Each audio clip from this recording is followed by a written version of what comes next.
줄임문 닫습니다. 닫습니다. 닫습니다. 김어준의 뉴스 공장.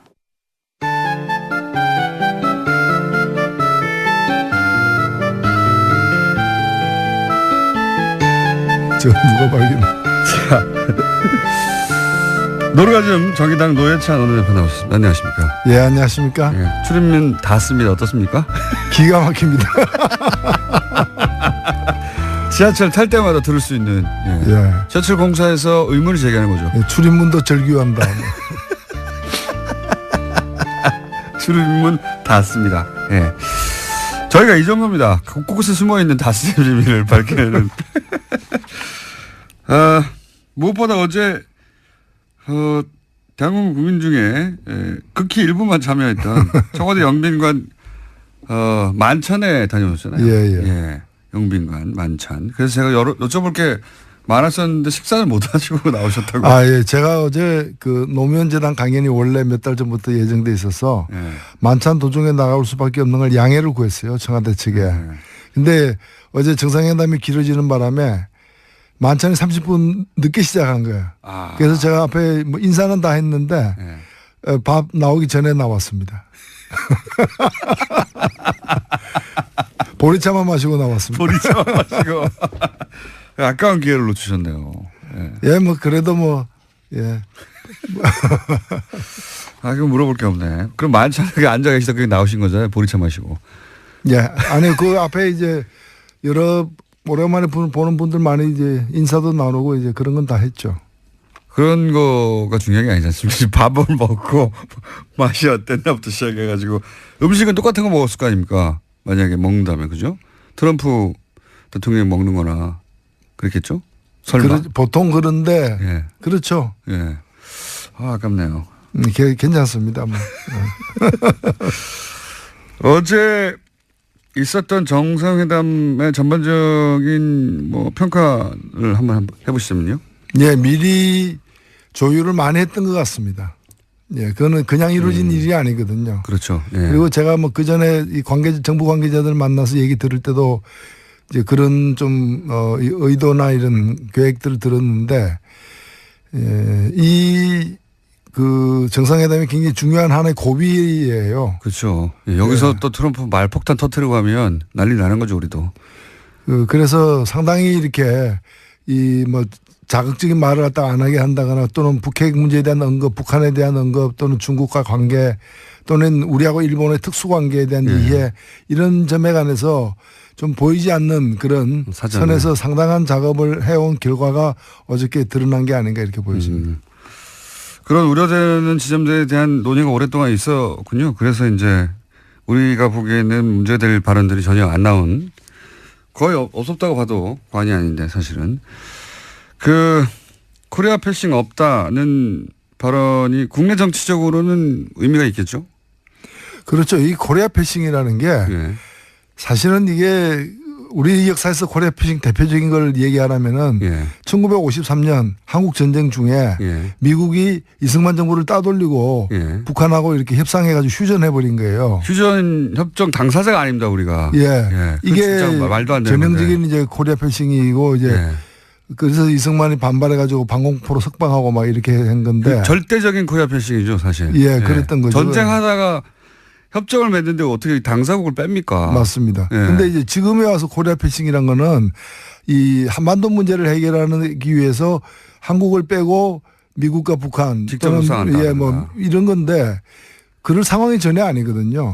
오히려 우리가 이제 그런 평화 병행론을 주장하고 미국은 그거에 대해서 현재 트럼프 정부는 별로 선택하지 않고 있는 상황인데 이 코리아 패싱은 야당 그 보수 야당들이 문재인 정부를 갖다가 공격하기 위해서 그런 프레임이죠. 그 외교를 잘못하고 있다라고 해서 코리아 패싱이라고 근거 없이 얘기해 왔던 건데 그게 별로 사실이 아니라는 게 이번에 트럼프에서 확인된 거죠. 국내 정치적으로 이제 그 얘기하면 뭐 트럼프 발언을 계속 들이대면 될 것 같고 또 한 가지 이제 많이 논의되는 게 이제 미국은 무기를 팔고 우리는 뭐 대화로 하겠다거나 혹은 뭐 코리아 패싱 없다거나 뭐 탄도 중량 제한 합의를 받아냈다든가 이 계산서가 주고받은 게 이게 그래서 이게 수익 타산이 맞느냐 우리 입장에서 뭐 이건 어떻게 평가하십니까? 제가 그 월요일 날 예. 그 청와대 국감이 있었어요. 예. 국감에서 이 얘기를 갖다가 제가 미리 했었습니다. 장하성 정책실장한테 트럼프 다루는 법 예. 해가지고 트럼프 다루려면 트럼프처럼 해야 된다. 트럼프처럼 해야 된다. 예, 그래서 첫 번째 뻔뻔해져야 된다. 뻔뻔해져야 된다. 예. 우리 대통령은 젠틀맨이잖아요. 그래서 그렇게 하면 안 된다. 뻔뻔해져야 된다. 그 다음에 이제 벼랑 끝까지 가면 같이 가야 된다. 먼저 스톱하면 안 된다라는 건데 대표적으로 한미 FTA 같은 거는 한미 FTA를 통해 가지고 우리도 이득을 얻었지만 미국이 더 큰 이득을 얻고 있는 거거든요. 한미 FTA를 갖다가 재협상 안 하면 폐기한다라고 하는데 폐기하면 미국은 무역 적자가 한 40억으로 늘어나게 돼 있어요. 한미 FTA 하면은 280억으로 줄어들고. 그래서 무역지가 더 줄어든 건데 이걸 더 줄이려고 폐기하겠다 그러는데 자 그럼 폐기하자. 한국이 더 큰 이익이다. 그러면 이렇게 나갈 필요가 있는데 우리로서는 사실은 무역은 우리가 계속 흑자를 보고 있지만 미국과의 무역에서는 그다음에 이제 그 서비스는 무역하고 별도로 계산하거든요. 서비스에서는 우리가 연 한 50억 정도 더 손해를 보고 있어요. 그러니까 적자를 보고 있어요. 근데 이것만이 아니라 무기는 우리가 미국 무기를 전 세계에서 가장 많이 수입하는 나라예요. 오랫동안 그래왔습니다. 오랫동안 그래왔고 한미 FTA 이후에 이게 더 늘어가지고 1년 국방비 예산은 10%를 미국 무기 수입에 쓰고 있고 이게 우리가 연 50억 달러 정도를 쓰고 있는 거예요. 최근에는. 그래서 무기 FTA 적자 얘기하면 무기 얘기를 갖다 꺼내시라. 그래서 이걸 가지고 무역 적자를 막는. 근데 지금 그 전략을 갖다가 이 트럼프가 이 영악한 트럼프 대통령이 쓰고 있는 것 같아요. 그래서 거꾸로 쓰고 있는 거예요. 그래서 이 얘기는 뭔가면 무역 적자를 갖다가 더 줄이는 것이 불가능하다면은 무기를 더 수입해라. 이 얘기인데 그 무기를 덜 수입하면은 그 무역과 관련해 가지고 특히 축산이라거나 미국이 노리는 게 몇 개 군데가 있어요. 그걸 갖다가 우리는 더 강하게 개방을 요구하겠다. 근데 그 개방하면 국내에서 또 농민들 난리잖아요. 똑같은 방식으로 상대해야 된다. 네. 그렇죠. 무기와 FTA를 연계한 것은 트럼프 대통령이 지난번부터 했던 일인데 우리도 그럼 거꾸로 그럼 무기 많이 사줄 테니까 FTA 그럼 우리한테 양보해 이렇게 나가야 된다. 그런 건 아닌데 무기를 많이 사는 게 좋다고는 보는 건 아닙니다. 다만 우리에게 필요한 무기들이 있죠. 이번에 예를 들면 그 정찰 자산 같은 거는 우리가 이제까지 미국이 우리한테 팔지 않았던 것이기도 하고 우리가 굉장히 부족한 부분이고 그래서 그런 점에서는 저는 뭐 자주 국방을 위한 어떤 국방력 강화 차원에서도 필요한 대목이라고 봅니다. 알겠습니다. 그럼 종합적으로 판단해서는 성과는 뭐 아직 국회 연설이 남았는데 그건 뭐 그 연설이니까요. 지금 사실상 오늘 국회 연설까지도 사실 보긴 해야 되는데 지난 일주일 전에 11월 1일 날 대통령이 이제 국회 시정연설하러 와가지고 사전에 여야 대표들하고 간담회를 했어요. 그때 아주 인상적인 얘기를 했는데 언론에는 보도가 안 됐더라고. 안 됐는데 그 내용이 뭔가면은 외교 문제와 관련해서 그동안에 이 야당들이 굉장히 많이 그 정부를 추궁했는데 외교 문제는 시간이 필요한 게임이다. 이번에 중국과의 어떤 그 이 사드 문제에 대한 대타협이 있었고 그다음에 이 트럼프가 한국 방문하는 것 이 두 가지 사건이 한 고비를 넘기게 되는 사건이 될 거다. 그래서 이제는 그동안에 이제 도대체 뭐 하냐 특히 외교 안보란이 취약한 거 아니냐 이런 추궁을 많이 받았는데 이번에 결국에는 물밑 작업으로 사드를 원만하게 일단은 봉합을 했잖아요. 그다음에 이 뭐 위태위태한 어떤 그런 길을 걷던 트럼프와 관련해서도 아직은 확연하게 다 확인된 건 아니지만은 일정하게 트럼프와 우리의 어떤 입장의 차이를 이제까지의 과정보다는 많이 좁혀내는. 뭐 제재는 강화하지만 대화의 노력도 계속하겠다. 뭐 이런 그렇죠. 이런 메시지가 나오긴 했습니다. 군사적 옵션의 가능성은 이제 그거는 이론상으로만 존재를 하는 거고 현실에서 실질적으로 추진하고 있지 않다는 건 이번에 계속 확인되고 있는 과정이 아닙니까? 이런 것들이 좀 한 고비를 갖다가 이렇게 매듭을 짓게 되는 그런 국면이 아닌가 이렇게 보입니다.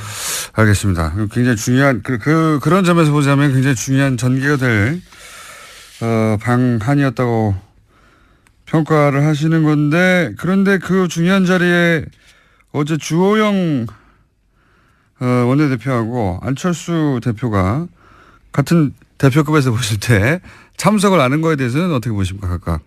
예, 조호영 대표는 뭐 참석할 뜻이 워낙 있었는데 그 이제 당이 이제 쪼개지는 과정이어가지고 상당히 예. 그 좀 선택이 애매해졌던. 예. 왔으면 욕을 먹었겠죠 사실은. 네, 본인은 선의에서 참석하려고 했던 것 같고요. 예. 그래도 이제 국빈이 오는데 약속이기 때문에 가려고 했는데 그게 또 당내에서는 또 그걸 또 다르게 보는 시각도 있고 해서 거기서는 뭐 좀 난처했던 것 그렇죠. 같습니다. 탈당한 사람이 어딜 가냐 뭐 이렇게 얘기했겠죠. 예. 결국은 안 왔고 안철 대표는 비행기표 그러니까 비행기 시간 때문에 그러니까 뭐 늦게 통보를 받아서 못 왔다라고 하던데 그건 어떻게 보십니까? 글쎄요, 뭐 그렇게 정치인 얘기하면 믿어야죠. 그럼 실제로는 일부러 안 왔다고 보세요? 글쎄요, 한쪽에서는 뭐 테크니컬 파울이 아닌가. 테크니컬 파울. 이렇게도 보는데. 테크니컬 파울. 네, 이제 정치는 일단 명분을 가지고 먹고 사는 직업이라서 예. 본인이 이제 명분 내세우면 그걸 일단 인정해 줄 필요는 있습니다. 믿지 않으시는 눈빛이네요. 테크니컬 파울. 자, 이런 건 어떻습니까? 지금 현재 바른정당, 자유한국당 그리고 국민의당 모두 지금 소용돌이 속에 있습니다. 우선 가장 먼저 바른정당 탈당 사태는 어떻게 전개될까요? 앞으로 종합적으로 볼 때 뭐 추가 탈당은 있겠는가 혹은 뭐 김무성 의원의 탈당을 어떻게 보시나 등등 기타 어떻게 될 거라고 보십니까? 일단은 그림이. 명분이 본인들도 시인을 했더라고요. 명분이 없다. 큰 명분이 없죠. 비판을 사실. 많이 듣을 것이다. 이렇게 먼저 이렇게 시인을 죄송합니다. 하던데 뭐 문재인 정부의 폭주를 막겠다. 근데 그거는 뭐 명분이 안 되는 걸로 보이고 정확하게 하면 자신들의 폭망을 막겠다. 이제 이런 뭐 얘기 같은데 그래서 과연 폭망이 막아질지는 의문이고요.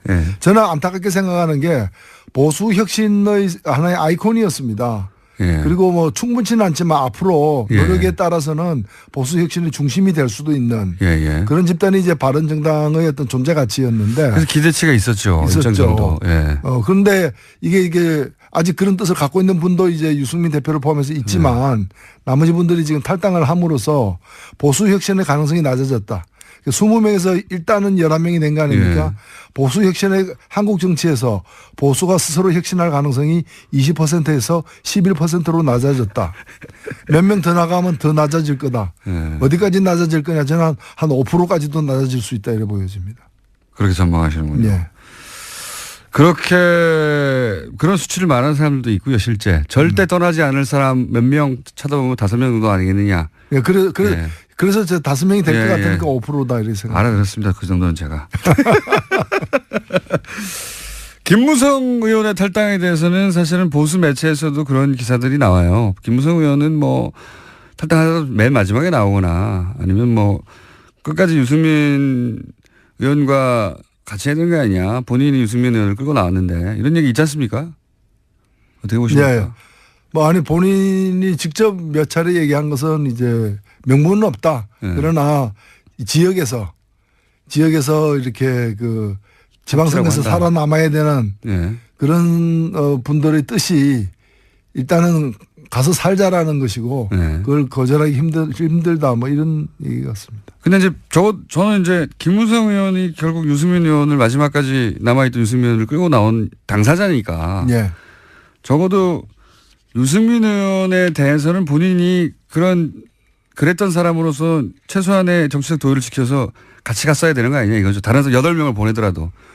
그게 물론 그렇게 이제 볼 수도 있는데 유승민 의원을 안 보는 거죠. 그러니까 노룩 컴백. 노룩 탈당이죠. 그쪽을 안 보고 그냥 가는 거죠. 노룩. 그쪽을 보면 곤란해지니까 여러 가지로 미안하고. 그리고 국민들이 그한테 명분 없다는 얘기도 국민들을 쳐다보지 않는다는 거예요. 국민들을 보지 않고 노룩. 노룩 컴백. 홍준표 대표와 김무성 의원 둘 다 사실은 뭐랄까요. 지금 현재 지분을 가진 지분이 뭐 어느 정도인지 모르겠습니다만 이제 두 분 다. 이 두 분의 양립이 그 안에서 가능할까요? 일단은 뭐 친박 그 변수가 있는 한 네. 친박하고 같이 맞서야 된다는 점에서 당내 친박이 다 청산된 게 아니기 때문에 그 긴장이 앞으로도 계속될 것이고요. 뭐 그런 점에서는 또 같은 그 이렇게 이해관계 당분간은 예, 이해관계도 있는 거죠. 갈등 관계도 있고 이해관계 다 있는데 이제 같이 양립할 측면도 있다는 거죠. 당분간은 그럴 것이다. 그러면 서청원, 최경환 두 의원의 출당 문제를 가지고 힘을 합칠 수도 있다. 예, 뭐 출당이 그렇게 과연 쉬울지 불가능할 것이라는 얘기도 많이 하긴 하던데요. 의원총회에서는 예. 불가능할 것이고요. 예. 그다음에 정치적으로도 그 사람들 있어야 제1당도 노릴 수 있기 때문에 예. 숫자가 줄면 안 되니까. 그 사람 빠지면 아마 제1당이 쉽지 않을 거예요. 그래서 지금, 아마 예. 거의 이렇게 실신 상태로 해가지고 데리고 있는 그런 뭐 그런 상황도 있을 수 있습니다. 실신 상태나 뭐 혼수 상태든. 어쨌든 계속 공격을 하되 네. 출당은 현실적으로도 어렵고 또 꼭 굳이 숫자를 줄여서 출당시킬 필요가 있겠냐. 자기 120명이 넘어가야 되는 상황인데요. 그렇죠. 예. 122가 되려면 예. 그 두 명이 필수적이죠. 그래서 이제 현실적으로는 쫓아내지는 않을 것이다. 하지만 이제 힘을 줄이려고 계속 이렇게 공격을 할 것이다. 이 정도? 쫓아내는 모습을 계속 보일 것이다. 아, 쫓아내려고 하는 모습. 네. 그러면 남은 유승민 의원은 어떻게 그 앞으로 전망하십니까? 그 정치적 생명은?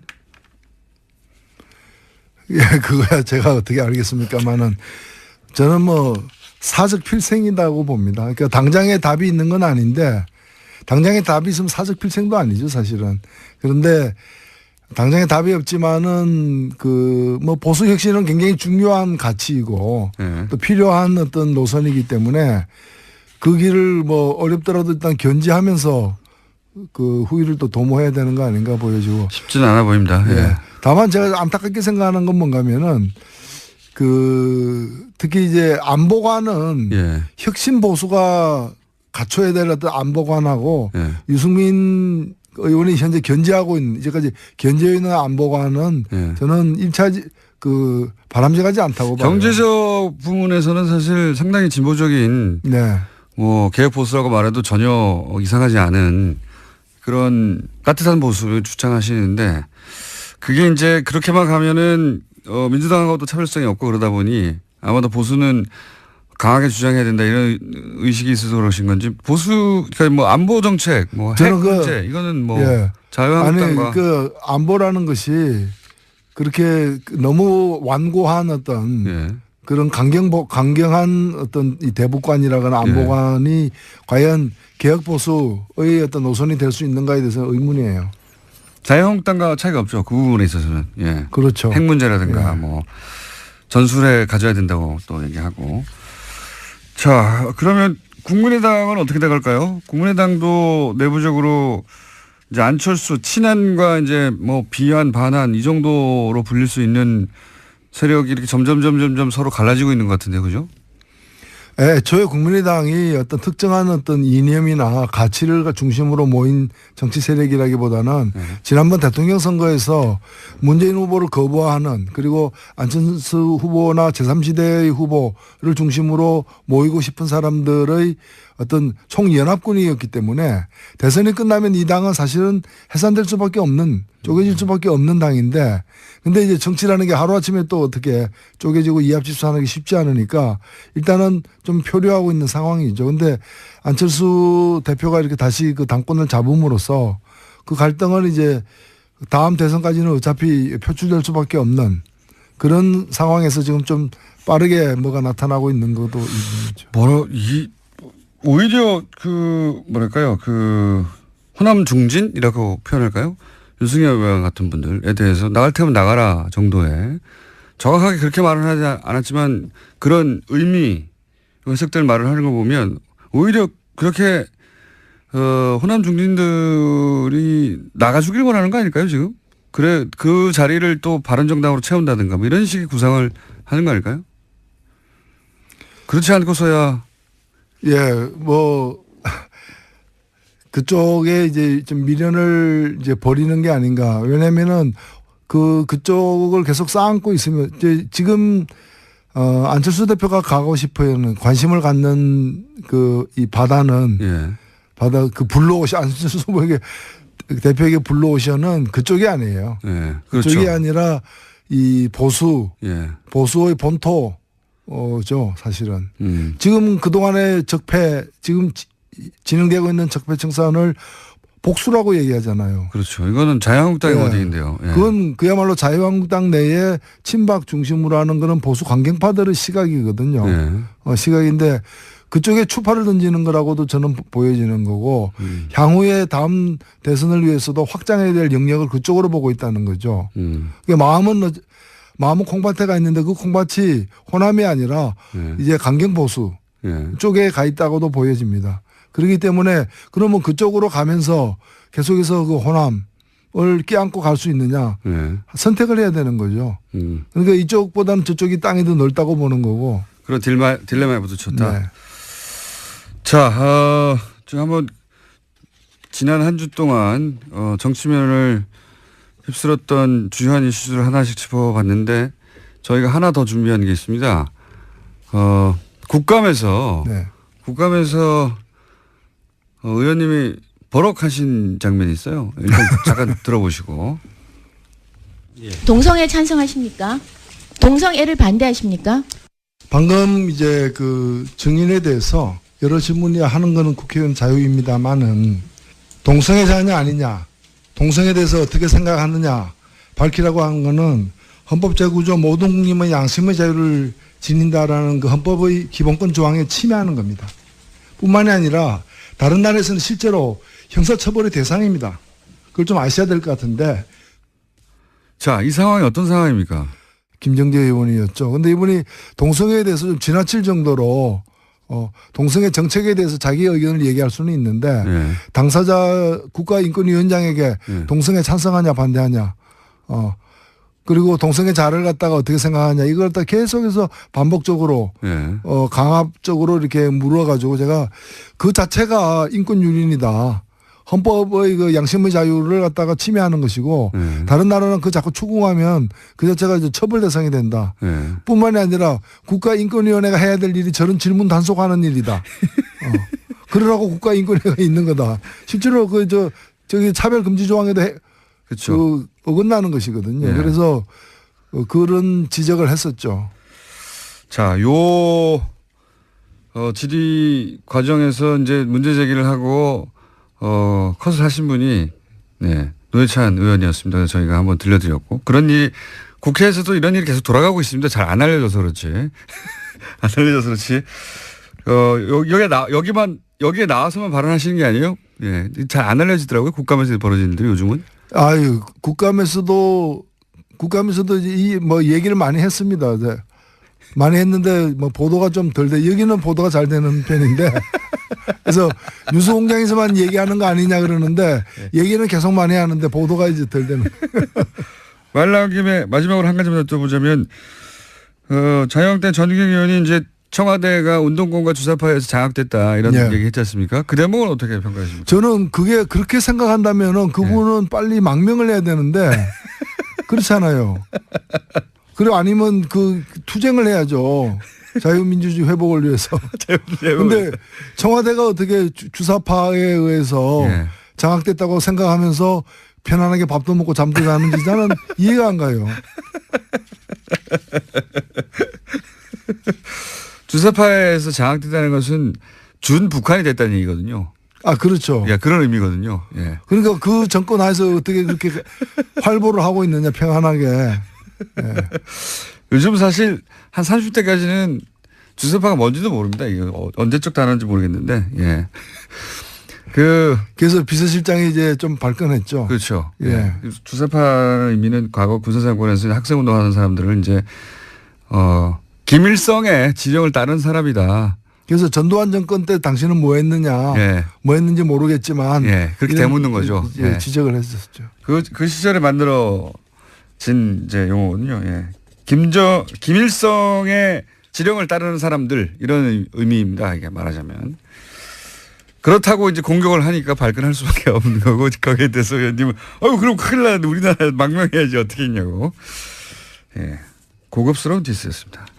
자, 한 가지만 더 시간 다 됐는데 어제 이정미 대표가 나와서 그런 얘기 하시더라고요. 평상시에 노회찬 원내대표가 정말 말이 많은데 요즘은 노루가즘에 가서 터뜨리려고 평소에 말을 아낀다고. 그러고 싶은데 그게 안 되네요. 화요일 날 저녁에 JTBC 불러좀 거기 가서 또 얘기하니까. 꼭 화요일 날 부르시더라고. 저 오늘 여기까지 하겠습니다. 지금까지 정의당 노회찬 대표였습니다. 감사합니다. 네, 고맙습니다. 불친절한 AS. 원래 취지는 이 프로그램에 불만을 보내라고 저희가 그렇게 시작해서 초반에는 불만이 많이 왔어요. 제가 다 무시했죠. 불친절하게. 근데 요즘은 불만이 안 와가지고 제가 불만이었는데 오늘 불만이 좀 왔습니다. 야생화에 대한 제가 나름의 박효진 씨 했는데 그쪽에서 청와대에서 가사를 의미하는 뜻을 안다고 해가지고 근데 가사의 뜻을 말 안 해줘서 제가 해석을 했는데 음악 해석이 감동적이라는 문자들도 좀 있었어요. 네. 또 한편으로는 아마도 박효신 씨 팬클럽 농담에 심하다. 그런 식으로 하면 안 되지. 이 곡이 얼마나 아픈 사연을 담고 있는데 이런 문자도 또 왔습니다. 잘 알겠고요. 몇 년 전 개콘의 미친 소라는 코너가 있었죠. 영어를 마음대로 해석하는 그런 코너라고 이해해 주시면 되겠습니다. 제 정신 상태가 미친 소입니다. 그리고 그 외에 다스는 누구 겁니까? 스웨덴 뱀 에게르다스 그게 스웨덴어로 다스는 누구 겁니까? 고요. 그리고 이제 크루드어로 다스는 손이라는 뜻이라고 하네요. 이 손은 누구 겁니까? 누가 이 손으로 돈을 가져갔어? 이런 뜻인 것 같고. 그리고 저희 지하철 탈 때마다 요즘 지하철에서 문 닫습니다. 이 멘트 나올 때마다 빵빵 터진다고. 저희 시그널이죠, 요즘. 참고로 그 시그널은 1호선에서 땄습니다. 문 닫습니다. 다른 선을 타시는 분들도 녹음해서 보내주십시오. 고양시 시립도서관 열람실 마침 시그널송이 다스송이라네요. 저희 다스송이 버전이 몇 개 있어가지고 어떤 다스송인지 알려주십시오. 조카 학회에 가는데 스피커가 다스 제품이네요.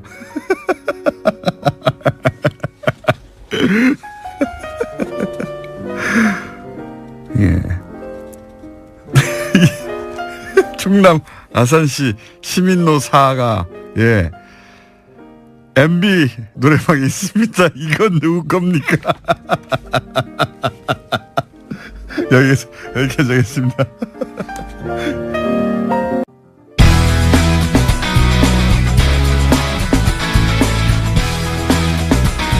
자, 양지열 변호사님. 추천해가지고 이제. 그래도 이름도 불러주세요. 양지열 변호사님. 지난주까지 이름도 얘기를 안 하시더니. 지난주는 3분 나왔으니까요. 3분 59초. 근데 진짜 제가 오늘 확인을 꼭 해보고 싶었거든요. 근데 내가 내 입으로 이런 말을 할 줄은 몰랐는데. 11분 남았습니다. 실물이 훨씬 낫네요. 실물이 훨씬 낫네요. 진짜. 나는 TV 보면서 좀 무서웠거든요.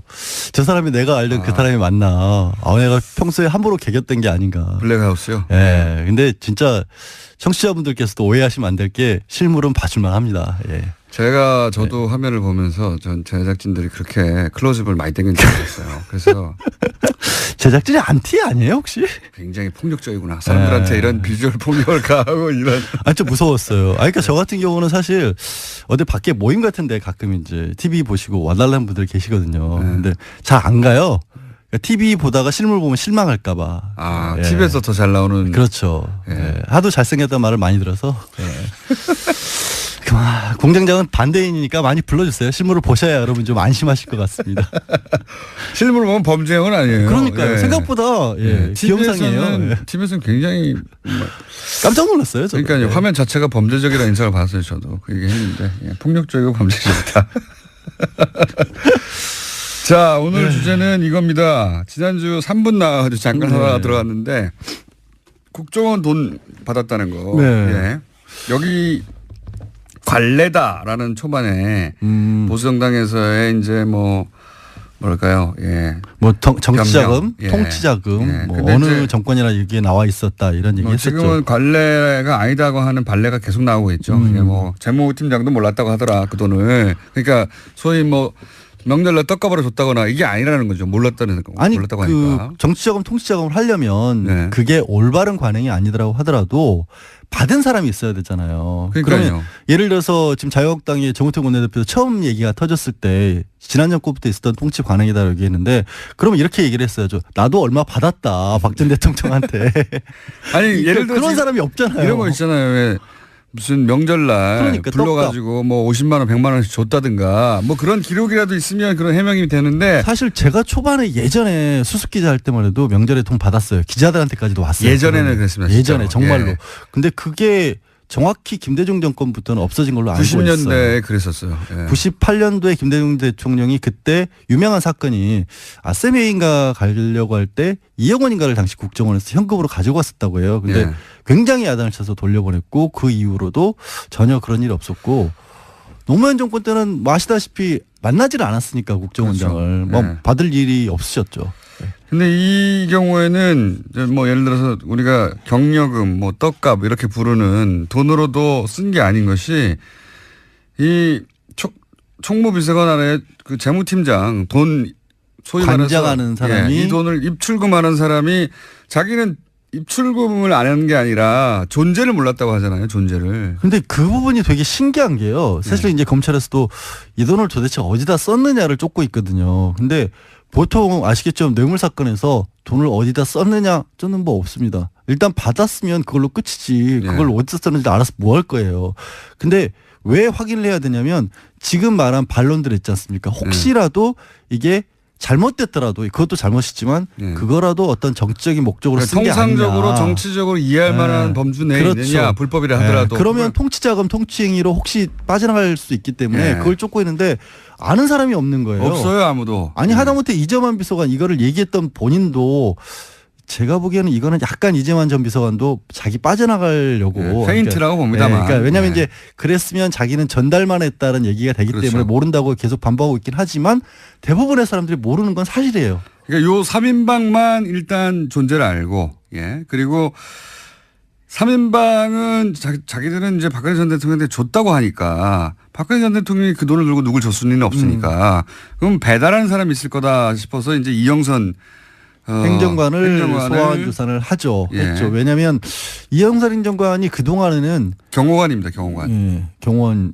하도 많은 사람들이 그 기억하시고 있는 게 최순실과 의상실에서의 동영상 있지 않습니까? 휴대폰 닦아줬던. 5만 원짜리 묶음을 받아드는 70개. 돈을 받아드는 것만 봤는데 그러면 그 동안에 나온 얘기는 최순실의 뭐 의상비라든가 아니면 비선지럽이라든가 이런 걸 대납을 해줬다라는 의혹만 있었는데. 그러자 그 다음부터는 박근혜 전 대통령이 직접 줬다 이렇게. 그렇죠. 박 전 대통령이 줬다고 이영선 행정관 본인도 그랬어요. 근데 의상실에 돈 묶음을 가져다 줬는데 그게 얼마만큼 들었는지도 모르고 영수증 처리도 안 했기 때문에 나도 내역은 모른다라고 했는데 심부름만 했다 이거죠. 그게 거짓말이라고 생각을 했죠. 최순실이 다 대줬을 것이다. 근데 그게 아니라 실제로 박 전 대통령에서 나간 돈도 있을 수 있고 국정원 소위 이제 공작비였는데 그게 정확하게 특수공작비 특활비가 아니라 공작비였다고 해요. 그렇죠. 간첩 작업을 하는 거죠. 공작비를 가지고 자기가 옷 샀다는 얘기가 들었어요. 이거는 정말 아니 옷값이 많이 나왔잖아요. 상상하기 힘든 영역입니다. 저희가 국정농단 얘기하면서 뭐 여러 가지 야 이렇게까지 했나 싶은 이야기들이 사실 있었는데 그 특수공작비가 비용이 개별적으로 따지면 그렇게 높게 측정이 안 돼요. 그러니까 지금 이제 접경지대 연변이나 이런 데서 이른바 생계형 스파이들이 좀 있거든요. 오랫동안 거기 이제 있는 사업하고 이런 분들이기 때문에 북한도 많이 드나들고 하기 때문에 이쪽 일 받고 뭐 때로는 뭐 대한민국 일도 봐주고 때로는 북한 일도 봐주기도 하고 정보도 팔고 이런 분들이기 때문에 거기 들어가는 돈이 정말 몇백만 원 단위인데 그 돈을 싹 갈무리를 해서 40억을 가져온 거예요. 갈무리를 해서 쓰신 거죠. 40억을 가져와서 뭐에 썼나 지금 다 밝혀지진 않는데 다 썼으니까 없어졌겠죠. 아니요, 그 남아있다는 얘기도 있어요. 그래서 이제 지금 내곡동으로 자택 옮긴 거 거기에도 근거가 있나 해서 검찰이 압수수색을 해야 되는 게 아니냐라는 얘기도 있고. 해야죠. 근데 거기 있겠습니까 아직까지? 모르는 거죠. 워낙 의외의 상황들이 많이 벌어졌으니까. 그리고 또 특이한 점은 일단 끊었다가 9월에 2억을 한꺼번에 가져와라. 그게 너무너무나 이상한 얘기인데. 그렇죠. 그때는 이미 언론들이 하도 미르랑 K스포츠 재단에 붙어가지고 취재를. 그 보도가 나오니까 7월에 더 이상 가져오지 말라고 했다가 조심을 한 건데 갑자기 2배를 가져오라고. 미뤄진 걸 가져와라 그랬으니까. 이 시점이 근데 최순실 씨가 독일로 가는 시점입니다. 누구는 그런 얘기도 해요. 독일에서 무슨 뭐 최순실 씨가 007 가방 2개를 들고 있는 걸 봤다 식당에서. 007 가방이야 들 수 있죠. 네, 근데 이제 그건 확인해 봐야 되는 게 국정원도 같은 경우는 옛날부터 원화가 아니라 달러나 엔화로 많이 또 거래를 했었거든요. 혹시 그 돈이 외화로 왔는지도 추가적으로 확인해 봐야 돼요. 만약에 외화로 왔으면 그건 최순실에게 직접 전달될 가능성이 굉장히 높아요. 시점상 그러하여 그러니까 이제 그때까지만 해도 최순실의 존재가 본격적으로 드러나서 자신과 직접 연결고리가 드러날 것까지는 생각 안 했다고 보는 게 맞는 게 당시 우병우 민정수석은 이거 덮을 수 있다라는 취지에 그리고 법적으로 문제가 없다는 취지에 그거가 이제 그 얘기가 무슨 얘기냐면 보고를 하고 있었다고 하니까 K스포츠하고 미르재단에 관해서 언론에서 문제를 삼으니까 그거를 이제 안목은 비서관이 그러면 이거 법적으로 어떤 문제가 되는지를 검토를 해달라 그랬는데 그때 그 우병우 전 수석이 만들어낸 법률 문건은 K와 미르에 돈이 나간 건 맞는데 최순실은 공무원 신분도 아니고 그러니까 법적으로 문제될 게 없고 최순실이 만약에 거기서 뭔가를 빼냈다면 횡령인데 아직까지는 빼낸 적도 없기 때문에 문제가 없습니다라고 문건을 만들어줬다는 거예요. 그래서 최순실의 존재를 부인하고 K스포츠와 미르재단에 뭐 어떤 불법이나 이런 게 있다면 단호하게 대처해야 된다. 이런 식의 얘기가 나갔죠. 그것만 나간 거죠. 그 바람에 화를 키웠죠 사실은. 다행이죠. 다행인데 그래서 오히려 전모가 드러나게 되는 쌓여서 터진 거죠. 그런데 그렇죠. 제 말은 그런 인식하에 있던 상황이었기 때문에 충분히 예를 들어서 뭐 어차피 들키지 않을 돈이니까 예를 들어 멀리 조용히 멀리 나가 있는데 어떤 뭐 차비 뭐 이런 개념으로 우리한테는 차비로 2억이면 어마어마하지만 근데 그것도 지금 얘기한 것도 그런 가능성도 한번 타진해봐야 된다. 뭐 있고 왜냐하면 액수도 좀씩 바뀌었거든요. 오늘 이제 국정원장 3사람 남재준, 이병기, 이병호 박 전 대통령 재임 시절의 국정원장 3사람 중에서 첫 번째로 남재준 원장을 불러요. 남 원장이 2014년 5월까지 국정원장으로 있었는데 그때까지만 해도 또 5천만 원씩 받았다고 하거든요. 그러다가 이병기 원장으로 바뀌면서부터 1억 원으로 또 돈을 올렸다는 거죠. 그리고 받기 시작한 시점도 재임 하자마자 받은 게 아니고 3개월 정도 지나서부터 받기 시작했고 그러니까 이게 글자 그대로 자기 마음대로 받았다는 거죠. 그리고 나서 그 돈을 쏜 용처 중에 딴 건 모르지만 밝혀진 것 중에 하나는 선배방한테만 3천만 원씩 명절을 줬다는 거니까. 그거는 이제 그쵸 이제 떡값이네요. 떡값 그건 완전한 떡값인데. 근데 이제 그 떡값을 모두에게 주는 게 아니라 그 3사람에게만 3천만 원씩 줬다는. 그 친한 사람이니까 정말. 믿을 사람은 셋밖에 없다라고 생각을 했으나 요즘 분위기를 보면 결국 못 믿을 사람인 걸로 드러나고 있긴 하죠. 자기들도 살아야죠.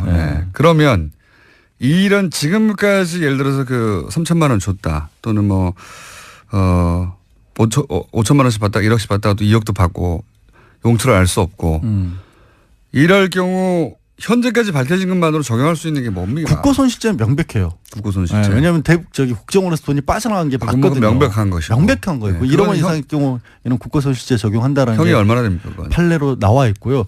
그것만 해도 법정형으로 제가 기억이 안 나는데 보통 5년 이상은 나와요. 가능해요. 1억 원 이상이면 크니까요. 40억이면 뭐. 이거 뭐 어마어마한 돈이죠. 횡령죄 같은 경우에도 최근 경제사문 7, 8년까지 나오거든요. 근데 그것보다도 더 큰 돈이기 때문에 그것만 해도 확실하고 또 그 돈이 뇌물이 아니라고 할지라도 많이들 얘기하잖아요. 뇌물죄가 걸리면 뭐 끝장이고요. 이건 본인은 뭐. 한 푼도 부정한 돈을 받은 적이 없다라고 했잖아요. 네. 근데 국정원 돈 그렇게 받아갔다는 게 나왔기 때문에 그 부분에 있어서는 더 이상 변명의 여지가 없어진 거죠. 그러면 이 3인방에게 적용되는 혐의는 3인방이 이게 좀 애매해요. 네. 그래서 아까도 이제 본인들은 어디서 썼는지도 모른다고 하는데 그렇죠. 본인들은 배달만 했다라고 네, 하고 전달만. 있고 근데 검찰에서는 뇌물수수 공범으로 보는 이유가 3인방도 문고리였기 때문에 이들을 통하지 않고는 국정원도 부탁도 못했을 것이다. 그러니까 대통령이 가지고 있었던 막강한 인사권이라든가 권한의 일부를 공유하는 관계였다. 그렇게 봐서 뇌물로 지금 보고 있는데 공범으로 보는 네. 거군요. 법정에서는 좀 다퉈질 거예요. 그걸 알고 있으니까 이들도 우리는 용처를 모른다는 얘기를 하고 있고. 법률 검토를 했겠죠. 부르는데 미리. 그렇죠. 당연히, 당연히 했겠죠. 그거야 당연히 했겠죠. 지난번 3분 때문에 제가 오늘은 시간을 많이 드리고 말할 기회를 많이 드렸어요. 네. 다음 시간에는 이런 거 없습니다. 양지열 변호사였습니다. 감사합니다. 고맙습니다. 내일 뵙겠습니다. 안녕. 뭐 자유한국당 그리고 국민의당 모두 지금 소용돌이 우리 속에 있습니다. 우선 가장 먼저 바른정당 탈당 사태는 어떻게 전개될까요 앞으로 종합적으로 볼 때 뭐 추가 탈당은 있겠는가 혹은 뭐 김무성 의원의 탈당을 어떻게 보시나 등등 기타 어떻게 될 거라고 보십니까? 일단은 그림이. 명분이 본인들도 시인을 했더라고요. 뭐 명분이 없다. 큰 명분이 없죠. 비판을 사실. 많이 듣을 것이다. 이렇게 네. 먼저 이렇게 시인을 죄송합니다. 하던데 뭐 문재인 정부의 폭주를 막겠다. 예, 예. 근데 그거는 뭐 명분이 안 되는 걸로 보이고 정확하게 하면 자신들의 폭망을 막겠다. 이제 이런 뭐 얘기 같은데 그래서 과연 폭망이 막아질지는 의문이고요. 예. 저는 안타깝게 생각하는 게 보수 혁신의 하나의 아이콘이었습니다. 예. 그리고 뭐 충분치는 않지만 앞으로 예. 노력에 따라서는 보수 혁신의 중심이 될 수도 있는 예, 예. 그런 집단이 이제 바른정당의 어떤 존재 가치였는데 그래서 기대치가 있었죠. 있었죠. 일정 정도. 예. 그런데 이게 아직 그런 뜻을 갖고 있는 분도 이제 유승민 대표를 포함해서 있지만 나머지 분들이 지금 탈당을 함으로써 보수 혁신의 가능성이 낮아졌다. 20명에서 일단은 11명이 된 거 아닙니까? 예. 보수 혁신의 한국 정치에서 보수가 스스로 혁신할 가능성이 20%에서 11%로 낮아졌다. 몇 명 더 나가면 더 낮아질 거다. 예. 어디까지 낮아질 거냐? 저는 한 5%까지도 낮아질 수 있다 이렇게 보여집니다. 그렇게 전망하시는군요. 네. 그렇게 그런 수치를 말하는 사람들도 있고요. 실제 절대 떠나지 않을 사람 몇 명 쳐다보면 5명 정도 아니겠느냐. 예, 예. 그래서 저 5명이 될 것 예, 같으니까 예. 5%다 이렇게 생각. 알아들었습니다. 그 정도는 제가. 김무성 의원의 탈당에 대해서는 사실은 보수 매체에서도 그런 기사들이 나와요. 김무성 의원은 뭐 탈당하다 맨 마지막에 나오거나 아니면 뭐 끝까지 유승민 의원과 같이 해야 되는 게 아니냐. 본인이 유승민 의원을 끌고 나왔는데 이런 얘기 있지 않습니까? 어떻게 보십니까? 예. 뭐 아니 본인이 직접 몇 차례 얘기한 것은 이제 명분은 없다. 예. 그러나 이 지역에서 이렇게 그 지방선거에서 한다. 살아남아야 되는 예. 그런 분들의 뜻이 일단은 가서 살자라는 것이고 예. 그걸 거절하기 힘들다 뭐 이런 얘기 같습니다. 근데 이제 저는 이제 김무성 의원이 결국 유승민 의원을 마지막까지 남아있던 유승민 의원을 끌고 나온 당사자니까 예. 적어도 유승민 의원에 대해서는 본인이 그랬던 사람으로서 최소한의 정치적 도의를 지켜서 같이 갔어야 되는 거 아니냐 이거죠. 다른 8명을 보내더라도. 아, 그게 물론 그렇게 이제 볼 수도 있는데 예. 그 유승민 의원을 안 보는 거죠. 그러니까 노룩 컴백. 예, 노룩 탈당이죠. 예.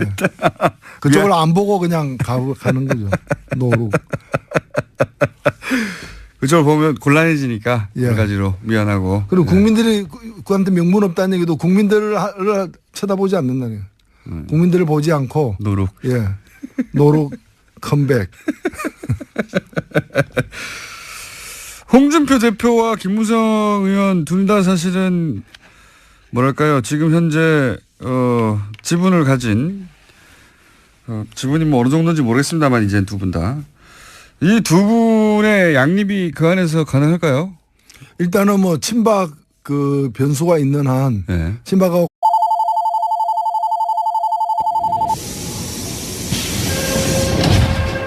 출입문 닫습니다.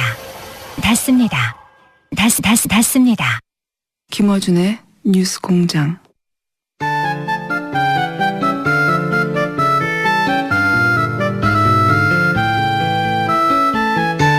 저 누가 발견? 노르가즘 정의당 노회찬 원내대표 나오셨습니다. 안녕하십니까? 예, 안녕하십니까? 예, 출입문 닫습니다. 어떻습니까? 기가 막힙니다. 지하철 탈 때마다 들을 수 있는 예. 지하철 공사에서 의문을 제기하는 거죠. 예, 출입문도 절규한다.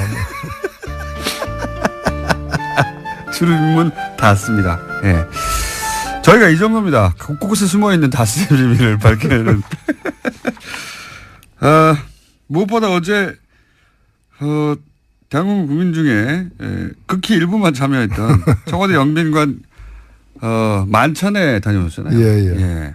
영빈관 만찬. 그래서 제가 여쭤볼 게 많았었는데 식사를 못 하시고 나오셨다고. 예. 제가 어제 그 노무현재단 강연이 원래 몇 달 전부터 예정돼 있어서 만찬 도중에 나갈 수밖에 없는 걸 양해를 구했어요. 청와대 측에. 근데 어제 정상회담이 길어지는 바람에 만찬이 30분 늦게 시작한 거예요. 그래서 제가 앞에 뭐 인사는 다 했는데 밥 나오기 전에 나왔습니다. 보리차만 마시고 나왔습니다. 보리차 마시고. 아까운 기회를 놓치셨네요. 예, 뭐 그래도 뭐 예. 그럼 물어볼 게 없네. 그럼 만찬에 앉아 계시다 그게 나오신 거잖아요. 보리차 마시고. 예, 아니 그 앞에 이제 여러 오랜만에 보는 분들 많이 이제 인사도 나누고 이제 그런 건 다 했죠. 그런 거가 중요한 게 아니지 않습니까? 밥을 먹고 맛이 어땠나부터 시작해가지고 음식은 똑같은 거 먹었을 거 아닙니까? 만약에 먹는다면 그죠? 트럼프 대통령이 먹는 거나 그렇겠죠? 설마? 보통 그런데 예. 그렇죠. 예. 아깝네요. 괜찮습니다. 뭐. 어제 있었던 정상회담의 전반적인 뭐 평가를 한번 해보시면요. 예, 미리 조율을 많이 했던 것 같습니다. 예, 그거는 그냥 이루어진 일이 아니거든요. 그렇죠. 예. 그리고 제가 뭐 그 전에 이 정부 관계자들 만나서 얘기 들을 때도 이제 그런 좀 의도나 이런 계획들을 들었는데 그 정상회담이 굉장히 중요한 하나의 고비예요. 그렇죠. 예, 여기서 또 트럼프 말폭탄 터뜨리고 하면 난리 나는 거죠, 우리도. 그래서 상당히 이렇게 이 뭐 자극적인 말을 갖다가 안 하게 한다거나 또는 북핵 문제에 대한 언급, 북한에 대한 언급 또는 중국과 관계 또는 우리하고 일본의 특수관계에 대한 이해 이런 점에 관해서 좀 보이지 않는 그런 선에서 상당한 작업을 해온 결과가 어저께 드러난 게 아닌가 이렇게 보여집니다. 그런 우려되는 지점들에 대한 논의가 오랫동안 있었군요. 그래서 이제 우리가 보기에는 문제될 발언들이 전혀 안 나온 거의 없었다고 봐도 과언이 아닌데 사실은 그 코리아 패싱 없다는 발언이 국내 정치적으로는 의미가 있겠죠?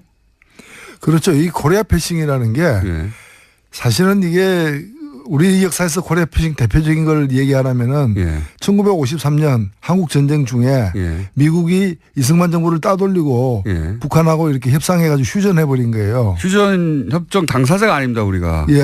이게 말도 안 되는 전형적인 이제 코리아 패싱이고 이제 그래서 이승만이 반발해가지고 방공포로 석방하고 막 이렇게 한 건데. 절대적인 코리아 패싱이죠 사실. 그랬던 거죠. 전쟁하다가 협정을 맺는데 어떻게 당사국을 뺍니까? 맞습니다. 그런데 이제 지금에 와서 코리아 패싱이란 거는 이 한반도 문제를 해결하기 위해서 한국을 빼고 미국과 북한 직접 협상한다. 뭐 이런 건데 그럴 상황이 전혀 아니거든요.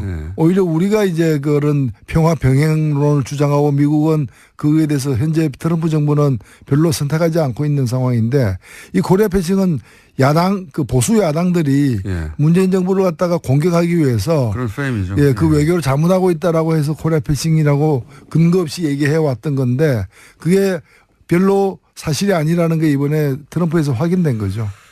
국내 정치적으로 이제 그 얘기하면 뭐 트럼프 발언을 계속 들이대면 될 것 같고 또 한 가지 이제 많이 논의되는 게 이제 미국은 무기를 팔고 우리는 뭐 대화로 하겠다거나 혹은 뭐 코리아 패싱 없다거나 뭐 탄도 중량 제한 합의를 받아냈다든가 이 계산서가 주고받은 게 이게 그래서 이게 수익 타산이 맞느냐 우리 입장에서 뭐 이건 어떻게 평가하십니까? 제가 그 월요일 날 예. 그 청와대 국감이 있었어요. 예. 국감에서 이 얘기를 갖다가 제가 미리 했었습니다. 장하성 정책실장한테 트럼프 다루는 법 예. 해가지고 트럼프 다루려면 트럼프처럼 해야 된다. 트럼프처럼 해야 된다. 예, 그래서 첫 번째 뻔뻔해져야 된다. 뻔뻔해져야 된다. 예. 우리 대통령은 젠틀맨이잖아요. 그래서 그렇게 하면 안 된다. 뻔뻔해져야 된다. 그 다음에 이제 벼랑 끝까지 가면 같이 가야 된다. 먼저 스톱하면 안 된다라는 건데 대표적으로 한미 FTA 같은 거는 한미 FTA를 통해 가지고 우리도 이득을 얻었지만 미국이 더 큰 이득을 얻고 있는 거거든요. 한미 FTA를 갖다가 재협상 안 하면 폐기한다라고 하는데 폐기하면 미국은 무역 적자가 한 40억으로 늘어나게 돼 있어요. 한미 FTA 하면은 280억으로 줄어들고. 그래서 무역지가 더 줄어든 건데 이걸 더 줄이려고 폐기하겠다 그러는데 자 그럼 폐기하자. 한국이 더 큰 이익이다. 그러면 이렇게 나갈 필요가 있는데 우리로서는 사실은 무역은 우리가 계속 흑자를 보고 있지만 미국과의 무역에서는 그다음에 이제 그 서비스는 무역하고 별도로 계산하거든요. 서비스에서는 우리가 연 한 50억 정도 더 손해를 보고 있어요. 그러니까 적자를 보고 있어요. 근데 이것만이 아니라 무기는 우리가 미국 무기를 전 세계에서 가장 많이 수입하는 나라예요. 오랫동안 그래왔습니다. 오랫동안 그래왔고 한미 FTA 이후에 이게 더 늘어가지고 1년 국방비 예산은 10%를 미국 무기 수입에 쓰고 있고 이게 우리가 연 50억 달러 정도를 쓰고 있는 거예요. 최근에는. 그래서 무기 FTA 적자 얘기하면 무기 얘기를 갖다 꺼내시라. 그래서 이걸 가지고 무역 적자를 막는. 근데 지금 그 전략을 갖다가 이 트럼프가 이 영악한 트럼프 대통령이 쓰고 있는 것 같아요. 그래서 거꾸로 쓰고 있는 거예요. 그래서 이 얘기는 뭔가면 무역 적자를 갖다가 더 줄이는 것이 불가능하다면은 무기를 더 수입해라. 이 얘기인데 그 무기를 덜 수입하면은 그 무역과 관련해 가지고 특히 축산이라거나 미국이 노리는 게 몇 개 군데가 있어요. 그걸 갖다가 우리는 더 강하게 개방을 요구하겠다. 근데 그 개방하면 국내에서 또 농민들 난리잖아요. 똑같은 방식으로 상대해야 된다. 네. 그렇죠. 무기와 FTA를 연계한 것은 트럼프 대통령이 지난번부터 했던 일인데 우리도 그럼 거꾸로 그럼 무기 많이 사줄 테니까 FTA 그럼 우리한테 양보해 이렇게 나가야 된다. 그런 건 아닌데 무기를 많이 사는 게 좋다고는 보는 건 아닙니다. 다만 우리에게 필요한 무기들이 있죠. 이번에 예를 들면 그 정찰 자산 같은 거는 우리가 이제까지 미국이 우리한테 팔지 않았던 것이기도 하고 우리가 굉장히 부족한 부분이고 그래서 그런 점에서는 저는 뭐 자주 국방을 위한 어떤 국방력 강화 차원에서도 필요한 대목이라고 봅니다. 알겠습니다. 그럼 종합적으로 판단해서는 성과는 뭐 아직 국회 연설이 나왔는데 그건 뭐 그 연설이니까요. 지금 사실상 오늘 국회 연설까지도 사실 보긴 해야 되는데 지난 일주일 전에 11월 1일 날 대통령이 이제 국회 시정연설하러 와가지고 사전에 여야 대표들하고 간담회를 했어요. 그때 아주 인상적인 얘기를 했는데 언론에는 보도가 안 됐더라고. 안 됐는데 그 내용이 뭔가면은 외교 문제와 관련해서 그동안에 이 야당들이 굉장히 많이 그 정부를 추궁했는데 외교 문제는 시간이 필요한 게임이다. 이번에 중국과의 어떤 그 이 사드 문제에 대한 대타협이 있었고 그다음에 이 트럼프가 한국 방문하는 것 이 두 가지 사건이 한 고비를 넘기게 되는 사건이 될 거다. 그래서 이제는 그동안에 이제 도대체 뭐 하냐 특히 외교 안보란이 취약한 거 아니냐 이런 추궁을 많이 받았는데 이번에 결국에는 물밑 작업으로 사드를 원만하게 일단은 봉합을 했잖아요. 그다음에 이 뭐 위태위태한 어떤 그런 길을 걷던 트럼프와 관련해서도 아직은 확인하게 확인된 건 아니지만은 일정하게 트럼프와 우리의 어떤 입장의 차이를 이제까지의 과정보다는 많이 좁혀내는. 뭐 제재는 강화하지만 대화의 노력도 계속하겠다. 뭐 이런 그렇죠. 이런 메시지가 나오긴 했습니다. 군사적 옵션의 가능성은 이제 그거는 이론상으로만 존재를 하는 거고 현실에서 실질적으로 추진하고 있지 않다는 건 이번에 계속 확인되고 있는 과정이 아닙니까? 이런 것들이 좀 한 고비를 갖다가 이렇게 매듭을 짓게 되는 그런 국면이 아닌가 이렇게 보입니다. 알겠습니다. 굉장히 중요한 그런 점에서 보자면 굉장히 중요한 전개가 될 방한이었다고 평가를 하시는 건데 그런데 그 중요한 자리에 어제 주호영 원내대표하고 안철수 대표가 같은 대표급에서 보실 때 참석을 안 한 거에 대해서는 어떻게 보십니까 각각? 예, 조호영 대표는 뭐 참석할 뜻이 워낙 있었는데 그 이제 당이 이제 쪼개지는 과정이어가지고 상당히 예. 그 좀 선택이 애매해졌던. 예. 왔으면 욕을 먹었겠죠 사실은. 네, 본인은 선의에서 참석하려고 했던 것 같고요. 네. 그래도 이제 국빈이 오는데 약속이기 때문에 가려고 했는데 그게 또 당내에서는 또 그걸 또 다르게 보는 시각도 있고 해서 거기서는 뭐 좀 난처했던 것 그렇죠. 같습니다. 탈당한 사람이 어딜 가냐 뭐 이렇게 얘기했겠죠. 예. 결국은 안 왔고 안철 대표는 비행기표 그러니까 비행기 시간 때문에 그러니까 뭐 늦게 통보를 받아서 못 왔다라고 하던데 그건 어떻게 보십니까? 글쎄요, 뭐 그렇게 정치인 얘기하면 믿어야죠. 그럼 실제로는 일부러 안 왔다고 보세요? 글쎄요, 한쪽에서는 뭐 테크니컬 파울이 아닌가. 이렇게도 보는데. 테크니컬 파울. 네, 이제 정치는 일단 명분을 가지고 먹고 사는 직업이라서 예. 본인이 이제 명분 내세우면 그걸 일단 인정해 줄 필요는 있습니다. 믿지 않으시는 눈빛이네요. 테크니컬 파울. 자, 이런 건 어떻습니까? 지금 현재 바른정당 같이 맞서야 된다는 점에서 당내 친박이 다 청산된 게 아니기 때문에 그 긴장이 앞으로도 계속될 것이고요. 뭐 그런 점에서는 또 같은 이렇게 이해관계 당분간은 이해관계도 있는 거죠. 갈등 관계도 있고 이해관계 다 있는데 이제 같이 양립할 측면도 있다는 거죠. 당분간은 그럴 것이다. 그러면 서청원, 최경환 두 의원의 출당 문제를 가지고 힘을 합칠 수도 있다. 예. 뭐 출당이 그렇게 과연 쉬울지. 불가능할 것이라는 얘기도 많이 하긴 하던데요. 의원총회에서는 불가능할 것이고요. 예. 그다음에 정치적으로도 그 사람들 있어야 제1당도 노릴 수 있기 때문에 예. 숫자가 줄어나니까. 그 사람 빠지면 아마 제1당이 쉽지 않을 거예요. 그래서 아마 거의 이렇게 실신 상태로 해가지고 데리고 있는 그런 상황도 있을 수 있습니다. 실신 상태나 뭐 혼수 상태든. 어쨌든 계속 공격을 하되 출당은 현실적으로도 어렵고 또 꼭 굳이 숫자를 줄여서 출당시킬 필요가 있겠냐. 자기 120명이 넘어가야 되는 상황인데요. 그렇죠. 예. 122가 되려면 예.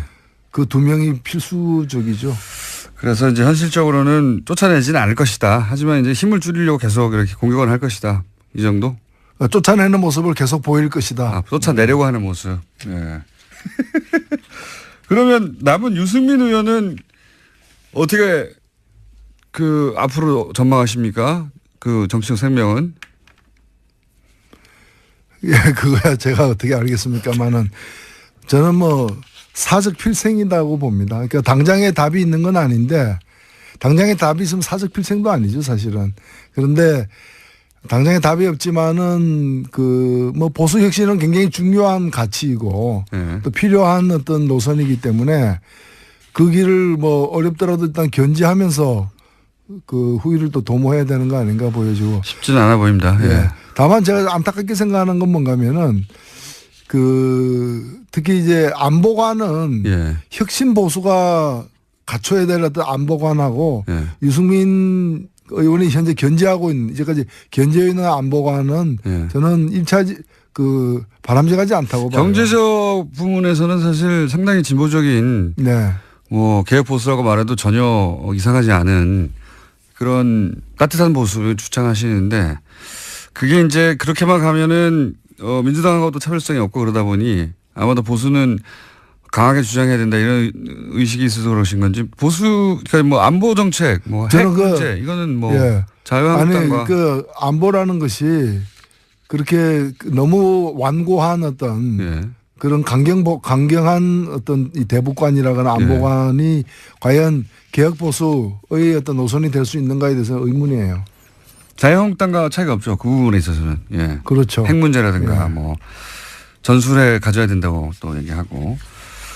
자, 그러면 국민의당은 어떻게 돼갈까요? 국민의당도 내부적으로 이제 안철수 친한과 이제 뭐 비한 반한 이 정도로 불릴 수 있는 세력이 이렇게 점점 서로 갈라지고 있는 것 같은데, 그죠?